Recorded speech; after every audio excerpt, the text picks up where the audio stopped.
Well, hello there. Happy New Year, everybody. Thanks for joining me tonight for this little pouring demo, kind of right in the middle of New Year's Eve.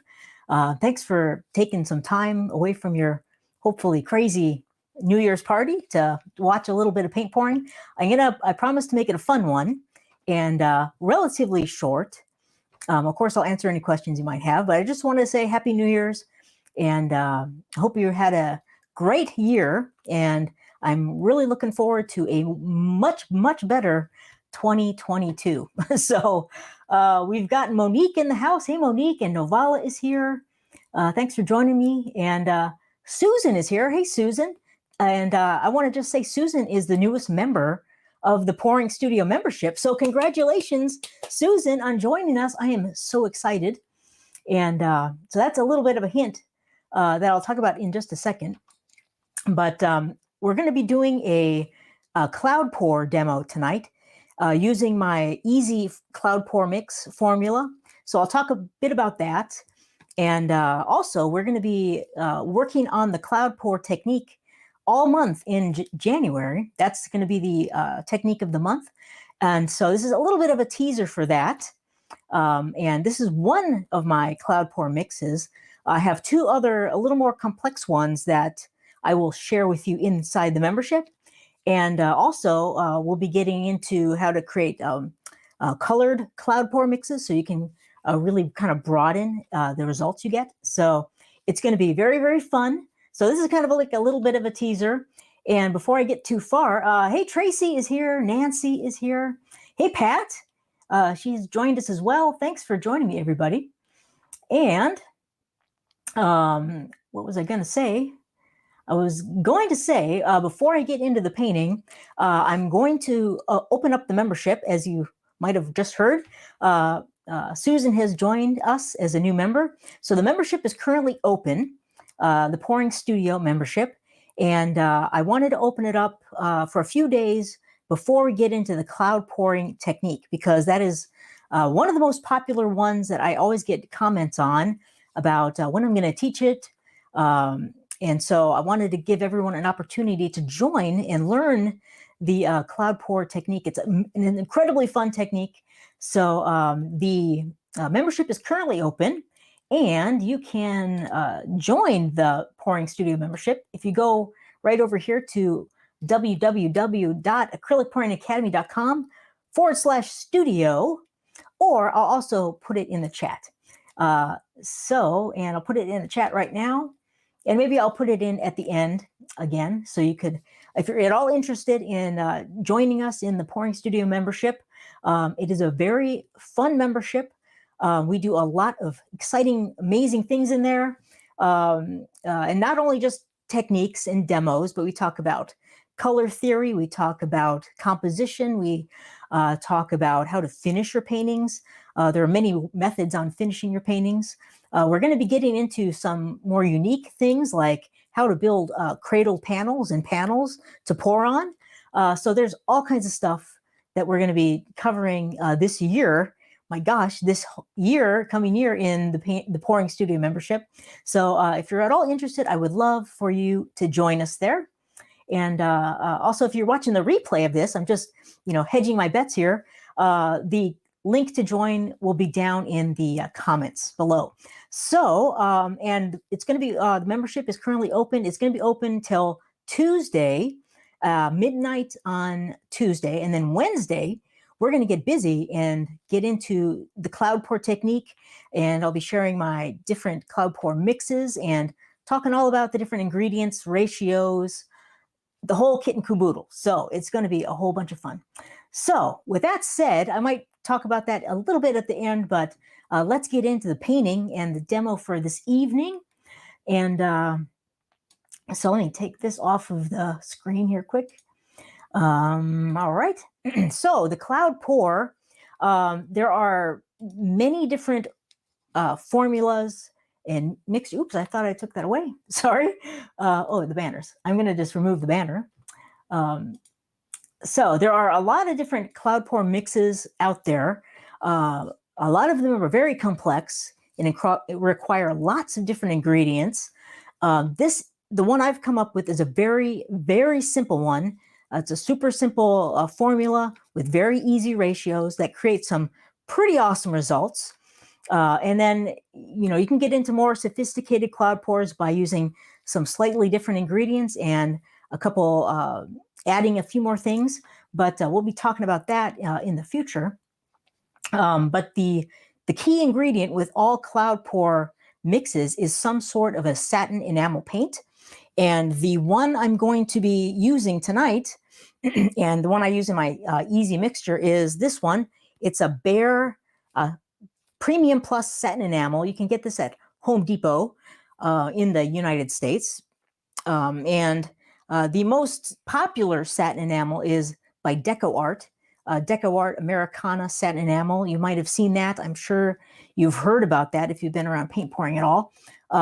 It's a great product to use. It's more expensive than the Behr satin enamel, and it's also a little more difficult to come by now. So it's kind of a difficult paint to find. So, but my recipe for my white is 2 parts Floetrol, 1 part of the Behr Premium Plus satin enamel, and then 1 part of Craft Smart matte white paint, and that's it. And matte Craft Smart is available at Michael's. You can find it there. And it's a very inexpensive paint, but it works great, and it creates a very interesting, unique type of a cloud pour cell. And then behind me, this painting to my left, or you're right, this one, the purple one, that is this mixture that we're going to be working with tonight. And the one right behind me is a little different mixture, but it's very close. So those two are basically examples of what we're going to be doing tonight. And anyway, but let's get into the colors I'm going to be using. So once again, the formula is very simple. 2 parts Floetrol, 1 part of the Behr satin enamel, 1 part of the Craft Smart satin enamel, and that's it. Just mix those together. You don't even have to add water.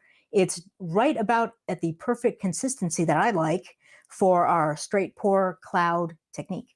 So I'm going to flip the camera and let's take a look at the other colors we're going to be working with in our little demo. And here we go. I'm going to be painting on a 12 by 16 panel. This is one of my cradle panels that I made, and I'll show you that in a second too. But the other colors I have, here's my white right here. That's the cloud pour mix. I've just mixed up some gold right here. This is Artist Loft Gold. Liquitex Basics Brilliant Blue. I love this blue color. Some Artist Loft Metallic Cobalt Blue, which is a really pretty turquoisey, metallic turquoisey color. And then the final color is Dioxazine Purple from Liquitex Basics, mixed with a little bit of metallic black, just to make it a little bit darker. And it's kind of a really rich, dark, purpley black color right here. And that's it. This is I've used a variation of this color palette many times. I love gold and the brilliant blue and white and purple together. And I threw in the cobalt blue just to add a little variety. And I think it's going to be a very fun color palette. So those are the colors we're going to be doing. And the formula, this is just my easy mixture. So this is just 2 parts Floetrol, 1 part paint, and then a little bit of water to get it to the same consistency as your white. So it's a very slight mound. It's a very slight mound when the paint drizzles off the stir stick back into the cup. So, and one nice thing about the cloud pour is you don't have to be really super accurate with your consistency. You can have your paint a little bit thicker, a little bit thinner, and you're still going to get some pretty good results as long as you have your white ingredients mixed correctly. So it's a relatively lenient technique actually, which I kind of like. So it's much less tricky than like a Dutch pour consistency or something like that. So, and oh, by the way, if you have any questions, throw them in the comments, and I will be sure to check them and answer them. So I'm going to just check here really quick. Let's see. I don't see any questions at the moment, so we will press on. And Monique says, the satin enamels for cloud pour are almost always sold out here. And yeah, it's a difficult, if you're looking for like the deco art satin enamel, it's very difficult. If you have like a paint store, and if you go into a paint store and ask them for some kind of an interior satin enamel, you might be able to find something comparable to the Bear. Monique is in the Netherlands, so she has different materials and paints and things than we do here in the United States. But that you might be able to find some kind of like a house paint in the Netherlands somewhere. I'm not sure, but hopefully we can find an alternative for you, Monique. That would be great. Okay. And let's see. And I'm just checking for any other questions. And I don't see any at the moment. So let's continue on. Here's my panel. It's primed and ready to go. This is a 12 by 16 cradled. It's a birch panel. So it's like a hard birch panel, a very thin birch panel with a cradled frame on it. And I kind of create this interesting dado in here, and it gives it a kind of a unique profile when you hang it on the wall. So, but I'll show you how to make a variation of this type of panel coming up in the membership this year. So first of all, let's layer our cup. And I'm going to start with the white. Now, one thing let me flip back really quick here. I just want to point something out. When you're layering your cup for a cloud pour, and you're doing the kind of a straight pour or a ring pour technique like we're going to be doing tonight, where you put the white cloud mix in your cup makes a difference. So if you want like a really pretty, like cloudy center, like the one right behind me, let me move out of the way, has like a really pretty kind of cloudy center. You want to add the white first in your cup. If you add another color first and then the white, you might not end up with that kind of cloudy center. It will still appear, but it might not be as distinctive if you want like something kind of like this. So I'm going to layer white first in the cup, and then probably put it maybe 1 or 2 more times in the cup. You don't need tons of the white, because if you use a lot of the white, it can kind of take over your painting. So I just wanted to point that out before we started layering our cup. All right, so let's flip back, and I'll go to the side camera here, and you can kind of see this. So here's my side camera. I've got my cup, and for a 12 by 16, we're going to be needing 6 ounces of paint. So I have my cup right here. I've got it marked for 6 ounces. So I'm going to just start putting in the colors. So I'm going to start with a white, and I'm going to put in kind of a smallish amount. I don't want a ton of white to start with. And then I'm going to go over and put in some gold. And I want my layers, at least my first set of layers, to be relatively smallish. I don't want huge layers of paint, because that way they will all the colors will be closer to the center of the painting. So I think I'm going to put in, that was the brilliant blue, and then I'm going to put in the purple, and then I'm going to put teal in last. So, and maybe I'll flip to the top camera so you can kind of see the next layer. So we've got 1 layer of paint. I'm a little less than maybe halfway up the cup. So I'll continue on, and I'll put in another kind of smallish layer of white. And you notice the white is sinking right down the side of the cup, because it's a heavier pigment. Those 2 whites, I think it's the Bear satin enamel, but that's okay. We can let it just do its thing there. So there's some more gold and blue. And oops, I put the teal in, but that's okay. And I'll put purple in next. You can vary the order. It's not super critical, and you definitely don't have to do the exact same colors in every single order. And so I'm very close to the top now. I think I'm going to just leave those 2 layers of white alone. And I'll put in, what do I want to do? Maybe just a little more. I'll put in a little more gold and a little bit more blue. And I'm almost to my 6 ounces, and a little bit of purple, and there we go. So we have our 6 ounces of paint. We've got that ready to go. I'm going to set that aside for the moment, and I'm going to put a base coat down on my panel. So I'm going to just move some of this stuff aside, and I've got some other. I could use those same colors to put my base coat down. I don't want to put my cloud mix as a base coat because that can kind of take over the other colors, and I don't really want that to happen. That's kind of a different technique that we won't be talking about tonight. But I've got some colors here. These are just leftover colors that I've kind of scooped up from other paintings. So I'm just going to pour these on my panel and spread those around. The colors don't have to match what's in your cup, because the base coat will get covered up because we're going to tilt over all of the edges and sides. So the base color doesn't really matter too much. I'm going to do this relatively quickly so we can get on to the fun part.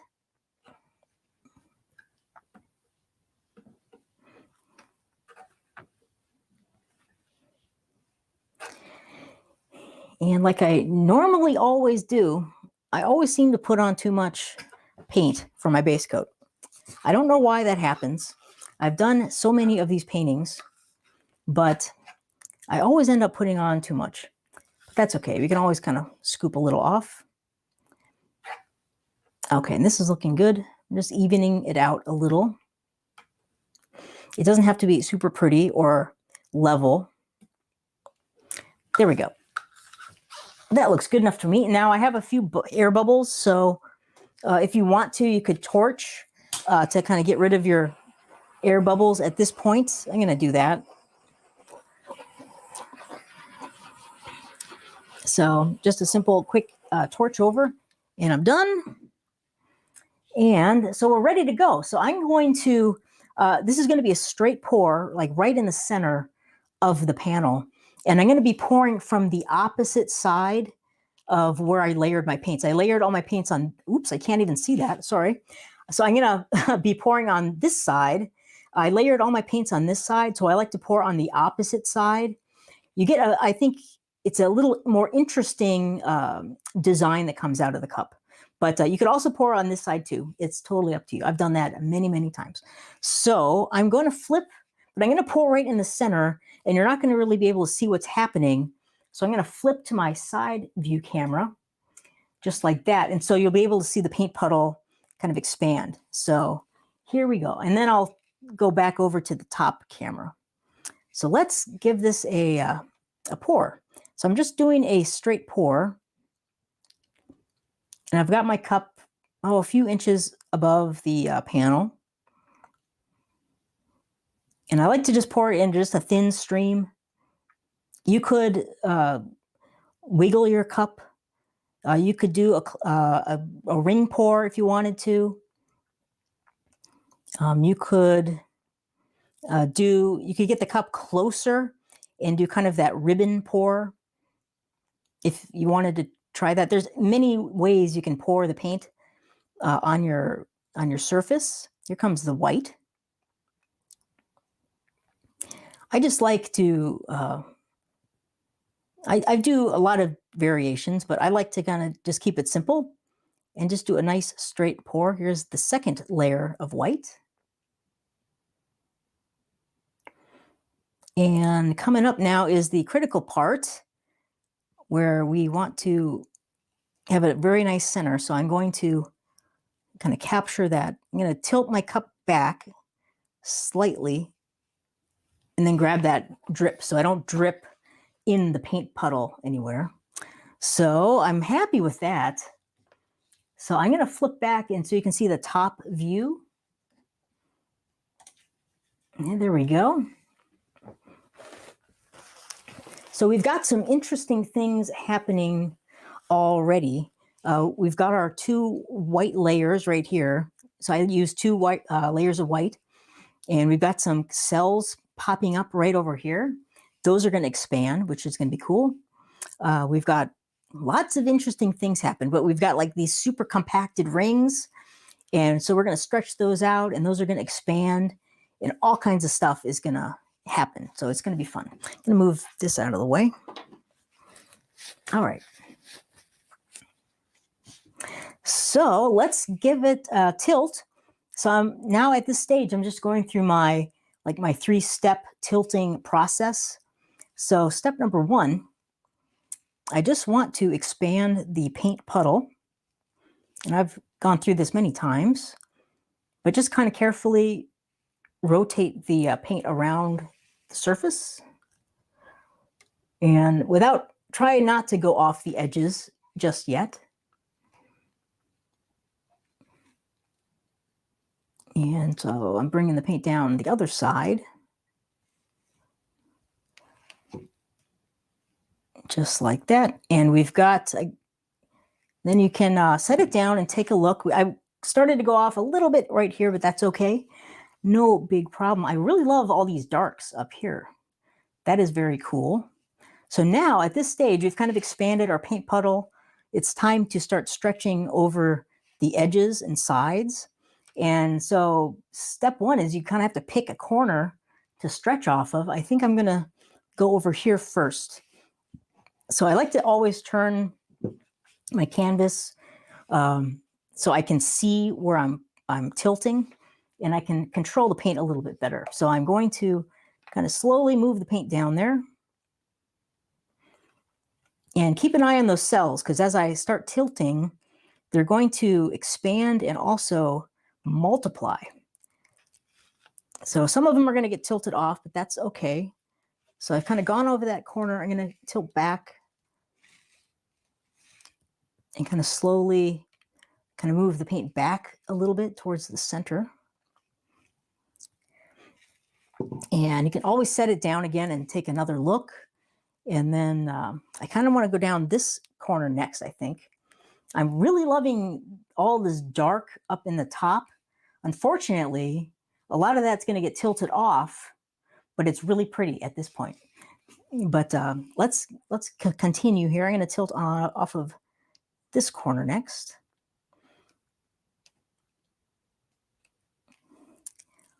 So just kind of moving the paint down, letting it kind of slide over. And I have this cell right here, and I don't like having cells kind of half on and half off. So I'm just going to kind of let that one go down the side and then tilt backwards. So that was kind of a little adjustment I made just right at that stage.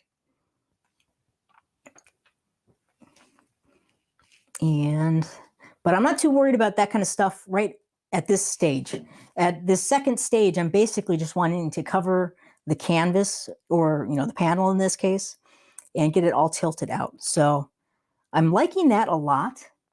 I would love to leave it with this negative space. I think that is very cool. But I have a lot of paint on here. I think it might crack. But I do like that. One way you could plan for this, I'll talk about this just for a second. If you like this look, I did use like different colors for the base coat, but they blend into the rest of the painting. But if you wanted to like plan for a negative space type of a cloud pour like this, you could do it from the beginning and use less paint in your cup. So we used, see, here's my layered cup. We used 6 ounces in this one. You could cut it back to maybe 4 ounces. And then you could kind of plan on having negative space. If it works out, then you don't have too much on your canvas. If I leave all this on here right now, there's a chance it will crack as it dries, just because it's such a thick layer. So I think I'm going to tilt it off, at least this one corner, and maybe we'll assess this again. But I do really like that a lot. So, but here we go.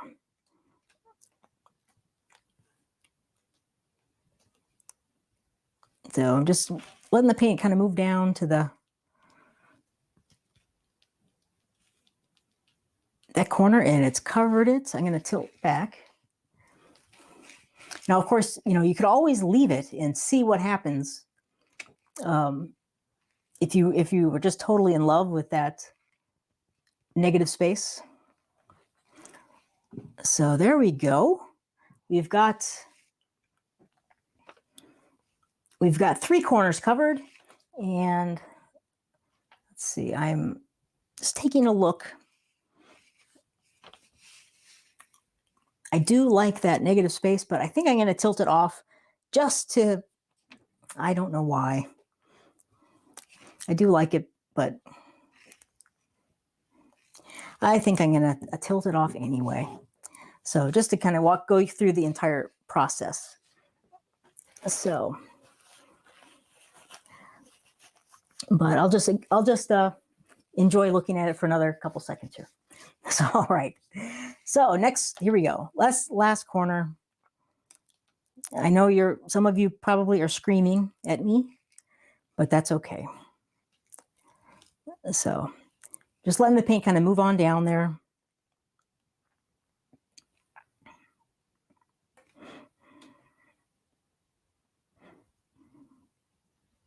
I'm going to try to keep a little bit of that dark, though. Let's see if I could do that at least.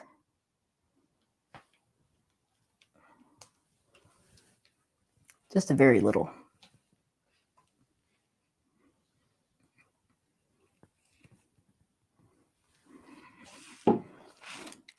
Now, so this is another, I love that little dark spot, but it's so small, it's going to be distracting. So I'm going to just tilt it off. So, and then tilt it back. I still have a little bit up there, but that's okay.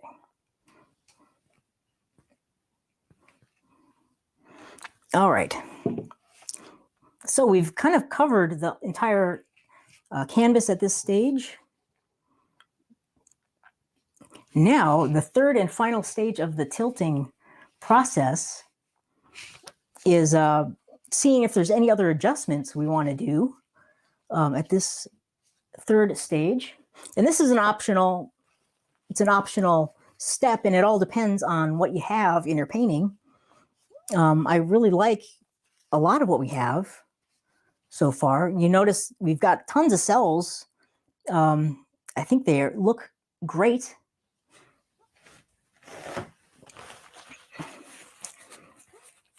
And so we've got some like hints of gold kind of in the center. I like that a lot. So what I'm looking at now is just compositional things.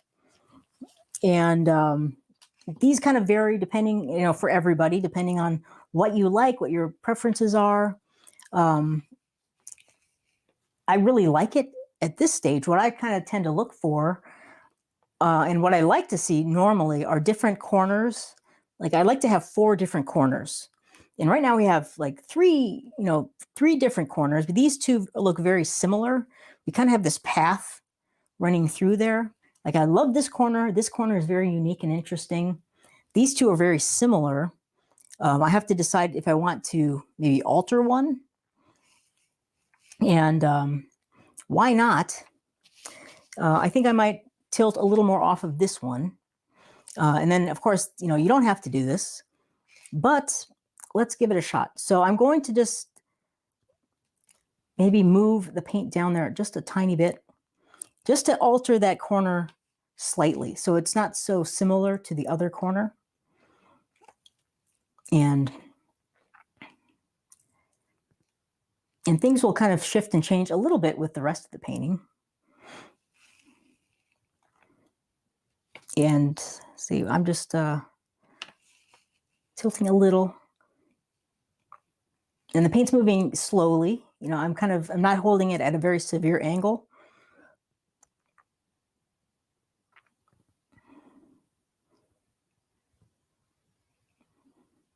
But it's starting to move now and change.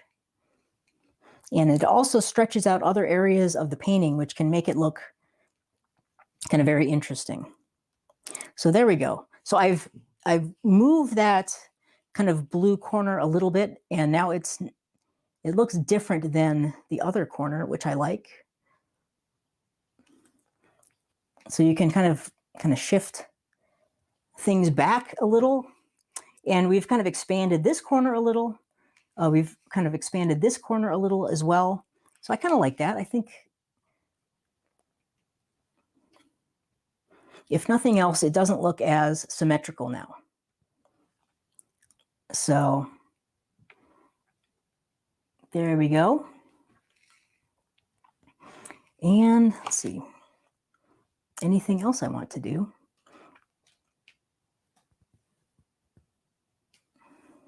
I think that's it.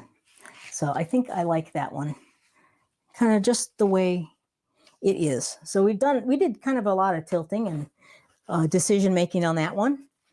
So you might agree with some, you might not agree with some. It's funny because when you see the final result of a painting and you like it, you're just like, wow, that's great. But every painting goes through these different stages. So, and most people only see the end result, unless they're watching a video, of course. But it's funny to experience them kind of as you make it. So it's like a little bit, it's like a little fun journey creating each and every painting. But I like that one. I think it's cool. I like the colors a lot. Kind of oceany and icy. So, all right. But that is basically the entire process. So that's a cloud pour using my simple, easy formula. And I'll talk about that. I'll tell you what the formula is one more time. So again, the formula was, if you missed it, 2 parts Floetrol, 1 part of the Behr Premium Plus Satin Enamel. And by the way, this is Ultra Pure White 7050 if you wanted to know the number. So Ultra Pure White 7050. And then 1 part of the Craft Smart Matte White. And that's it. That is all we had in our white paint. No water, just mix those up, and it's at the right consistency that I like. And we used our other colors, which were just 50% Floetrol, or 2 parts Floetrol, 1 part paint, and a little bit of water just to get it to that same consistency of the white. So, and this is a 12 by 16 canvas or panel. This is one of my panels. So the final step is you could kind of scrape the bottom if you wanted to. I'll come back and do that later after the video. But let's see here. So that is our cloud pour. I like it. You can get a more like a cloudier effect with some other recipes, but I love kind of the mixture of cloudiness and all these amazing cells that you can get with this particular mixture. So I think it's fun. And so I'm going to flip back here and see if there's any questions.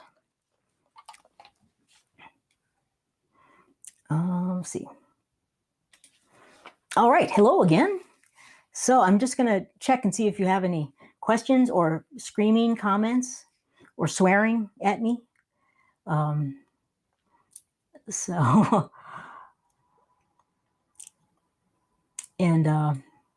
see, Ingie says she's screaming in a polite way. See, that's very nice and courteous. Thank you, Ingie. I appreciate that.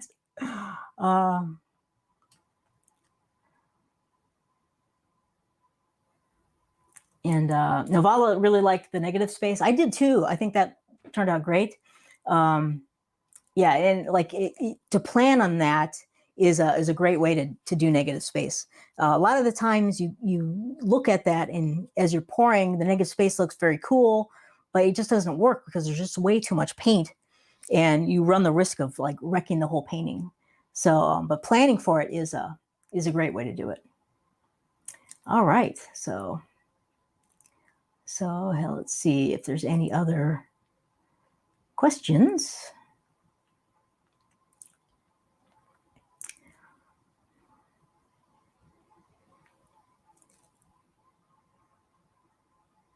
And Shelley thinks this is a good idea.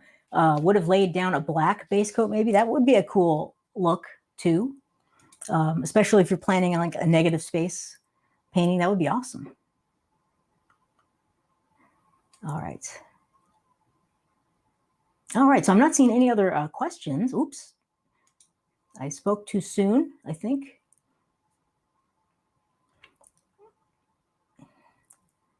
Okay.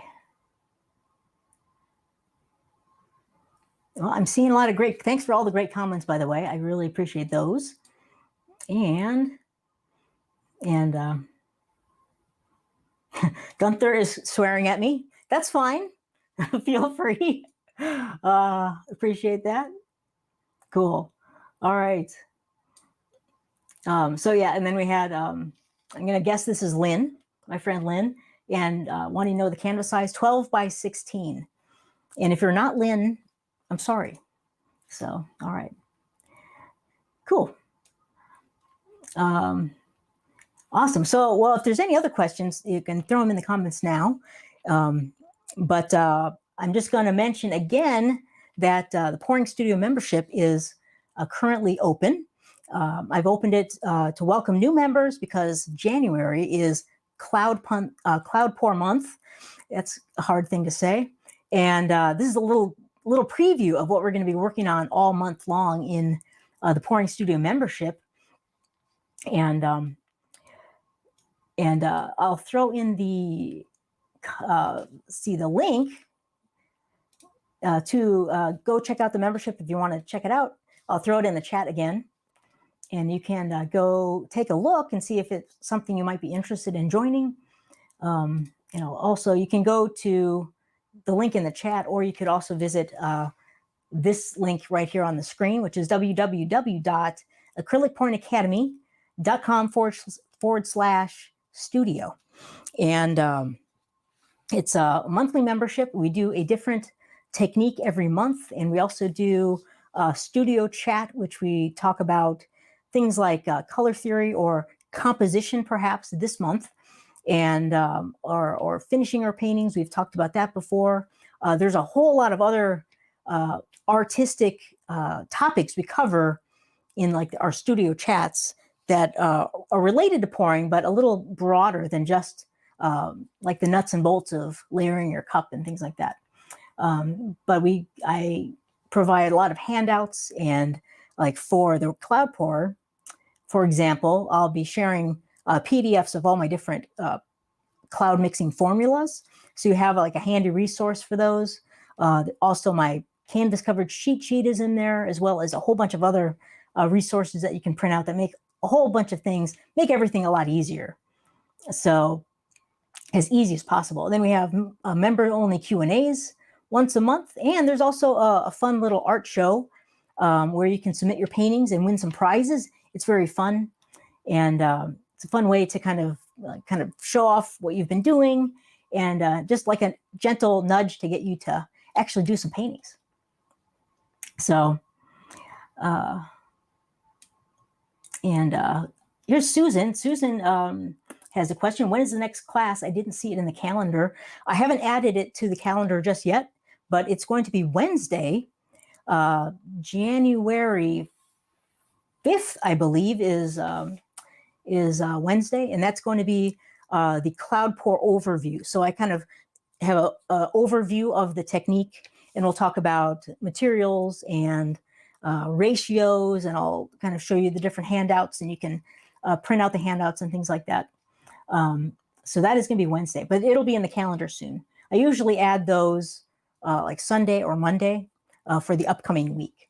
And I think it's either going to be at about 2:00 p.m. Pacific time or 5:00 Pacific time. Those are kind of the two popular times. But I haven't decided exactly the time yet. But that's a great question. And all right. Yeah, and here's an idea, a fun, wacky idea, is everyone get drunk and see how pouring goes. I don't think it'll go well. So, but that sounds like a lot of fun. I don't think it's been a long time since I've been able to hang out till midnight. So I'm always asleep when the new year rolls around, usually. Oh my gosh. But Tracy thinks they might be better than normal. You never know. It will at least be uninhibited, right? So you won't be as nervous or anxious about it. So, that's a good idea. That's a good thought, Tracy. All right. Cool. Well, I will, I don't see any other questions. So like last call for any questions. And, but thanks so much for joining me on this New Year's Eve. And let me throw this back up there. Where is it? So once again, Happy New Year's, everybody. And thanks for spending a little bit of time with me and watching, learning a little bit about cloud pour. And I hope you can, if you can find these products, the materials, they're pretty easy to find in the US. If you have a Michael's nearby and a Home Depot nearby, or even online, you should be able to find them. And but give it a shot. Again, it's 2 parts Floetrol, 1 part of the Behr satin enamel, 1 part of the Craft Smart matte white paint, and you're good to go. And you'll be creating some really fun, amazing cloud pour paintings in no time. So, but I think we'll call it a day or a new year, and go have some fun. I hope you have a safe New Year's Eve and a wonderful start to your fresh, brand new 2022. So thanks so much for joining me, everybody, and I will see you again very soon. Take care.